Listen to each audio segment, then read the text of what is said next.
بسم اللہ الرحمن الرحیم۔ السلام علیکم۔ تمام ناظرین سے گزارش ہے میری ویڈیو کو لائک کریں، کمنٹ کریں، شیئر کریں، چینل کو لازمی سبسکرائب کریں۔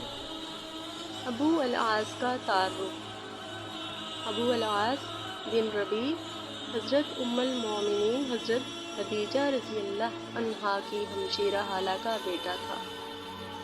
انہوں نے حضور علیہ السلام سے گزارش کی کہ میری یہ خواہش ہے کہ حضور صلی اللہ علیہ وسلم کی بیٹی زینب کا رشتہ میرے بھانجے ابو العاص کو عطا فرمائے۔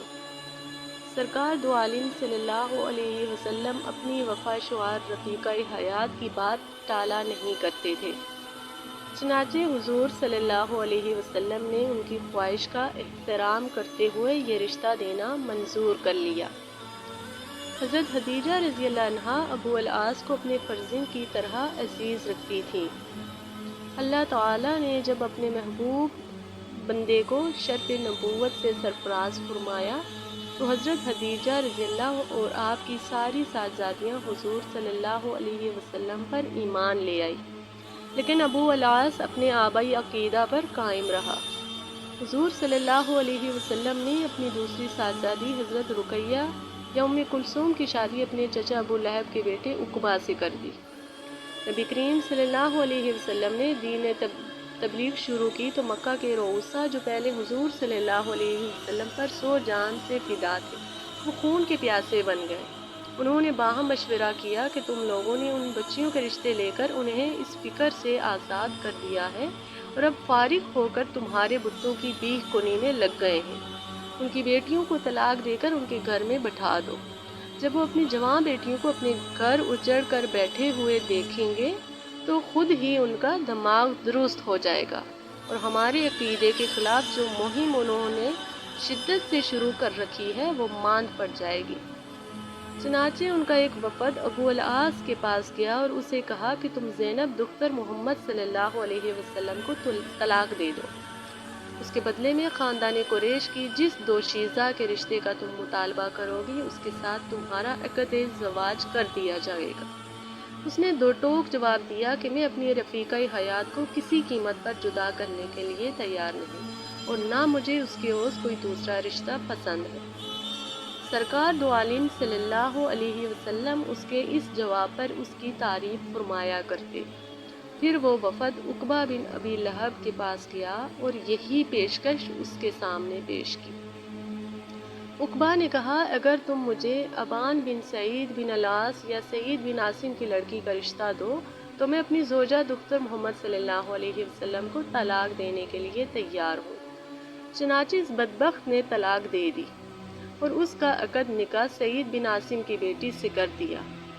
ابھی اس دختر نیک اختر کی رخصتی نہیں ہوئی تھی، یوں اللہ تعالیٰ نے اپنے حبیب کے لخت جگر کو ان کے سنگ دل مشرک سسرال کے چنگل سے رہائی کا سامان فرما دیا۔ اس وقت تک یہ حکم نازل نہیں ہوا تھا کہ مومن کی بچی کا نکاح مشرک سے نہیں ہو سکتا۔ یہ حکم 6 ہجری میں صلح حدیبیہ کے بعد نازل ہوا۔ اس واقعے کے چند سال بعد حضور صلی اللہ علیہ وسلم نے ہجرت فرمائی۔ 2 ہجری میں واقعہ بدر رونما ہوا، جس میں یہ ابو العاص جنگی قیدیوں کے ساتھ گرفتار ہو کر مدینہ طیبہ آیا۔ حضرت زینب فرماتی ہیں کہ جب مکے سے روانہ ہونے کی تیاری کر رہی تھی تو ہندو بنت عقبہ میرے پاس آئی اور کہنے لگی، اے میرے چا کی بیٹی، اگر تجھے زیادہ سفر کے طور پر کسی چیز کی ضرورت ہو یا اثناء سفر کوئی رقم درکار ہو تو ذرا نہ شرما، مجھے چپکے سے بتا دو، تمہارے حکم کی تعمیل کروں گی۔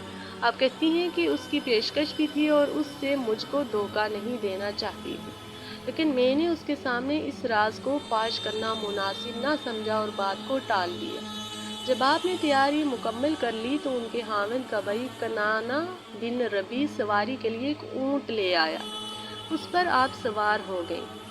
کنانہ نے اپنی کمان اور ترکش حمائل کیا اور دن کے اجالے میں انہیں لے کر مکے سے روانہ ہو گیا۔ قریش کو جب اس واقعے کا علم ہوا تو انہوں نے چمگوئیاں شروع کر دی۔ چند نوجوان آپ کے تعاقب میں نکلے۔ زیتوا کے مقام پر انہوں نے آپ کو آ لیا۔ حبار بن اسود بن مطلب سب سے پیش تھا۔ جس ہودج میں آپ بیٹھی تھی اس کے قریب پہنچ کر اپنا نیزہ لہرا لہرا کر آپ کو خوفزدہ کرنا شروع کر دیا۔ آپ کے خاوند کے بھائی کنانا نے جب یہ دیکھا کہ اس نے اپنا اونٹ بٹھا دیا، اپنی ترکش کے تیر نکال کر سامنے رکھ دیے اور انہیں للکار کر کہا، بخدا جو شخص تم میں سے میرے قریب آنے کی جسارت کرے گا، میں اپنا تیر اس کے سینے میں پیوست کر دوں گا۔ سب پر سکتہ طاری ہو گیا اور وہ پیچھے ہٹ گئے۔ اتنے میں ابو سفیان مکے کے معززین کو ہمراہ لے کر وہاں پہنچ گیا۔ اس نے کنانا کو کہا، بس بس اب تیر نہ پلانا جب ہم تمہارے ساتھ گفتگو نہ کر لیں۔ رک گیا۔ ابو نمیان آگے بڑھ کر اس کے قریب آ گیا اور اسے کہنے لگا، تم نے اچھا نہیں کیا۔ دن کے اجالے میں لوگوں کے سامنے اعلانیہ اس خاتون کو لے کر تم چل پڑے، حالانکہ آج جس مصیبت میں ہم مبتلا ہیں تم اس سے بے خبر نہیں۔ ان حالات میں اگر تم اعلانیہ ان کی بیٹی کو لے کر جاؤ گے تو جو لوگ یہ بات سنیں گے وہ یہی کہیں گے کہ اب بالکل عاجز اور ناکارہ ہو گئے ہیں، اور یہ بات ہمارے زخموں پر نمک پاشی کا باعث بنے گی۔ مجھے اپنی زندگی کی قسم ہمیں ان کو روکنے سے کوئی دلچسپی نہیں، اور نہ اس طرح ہماری آتش انتقام سرد ہو سکتی ہے۔ تم سردست انہیں لے کر واپس چلے جاؤ۔ چند روز تک یہ ہنگامہ ختم ہو جائے گا، لوگ اس واقعے کو بھول جائیں گے، اس وقت کسی رات کو اندھیرے میں انہیں لے کر چلے جانا۔ لوگ یہ دیکھ کر مطمئن ہو جائیں گے کہ ہم نے انہیں لوٹا دیا ہے۔ کنانا نے یہ تجویز مان لی اور حضرت زینب کو لے کر گھر واپس آ گیا۔ چند روز گزرنے کے بعد جب جم و گویاں ختم ہو گئی اور ماحول پر پرسکون ہو گیا تو کنانا رات کی تاریکی میں خاموشی سے ان کو ہمراہ لے کر روانہ ہو گیا۔ وادی یا حج میں حضرت زید بن حارث اپنے ایک ساتھی کے ساتھ چشمبرا تھے۔ وہاں پہنچ کر حضرت زینب کو ان کے حوالے کر دیا۔ حضرت زید انہیں ہمراہ لے کر وہاں سے روانہ ہوئے اور انہیں خیر و عافیت مدینہ طیبہ میں حضور صلی اللہ علیہ وسلم کی خدمت میں پہنچا دیا۔ آپ کے دوسرے ساتھی کا نام ابن ہشام نے ابو خیمہ بتایا ہے، جو انصار کے قبیلے بنو سالم بن عوف کے ایک فرد تھے۔ حضرت ابو ہریرہ رضی اللہ عنہ فرماتے ہیں کہ سرکار دو عالم صلی اللہ علیہ وسلم نے ایک سریہ روانہ کیا جس میں بھی شریک تھا۔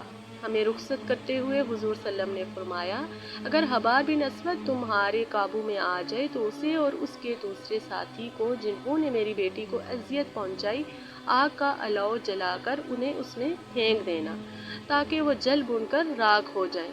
لیکن دوسری صبح حضور صلی اللہ علیہ وسلم نے ارشاد فرمایا، کل میں نے تمہیں ان دونوں کو نظر آتش کر دینے کا حکم دیا تھا، لیکن میں سمجھتا ہوں کہ کسی کو آگ میں جلا کر عذاب دینا صرف اللہ عز و جل کو سزاوار ہے۔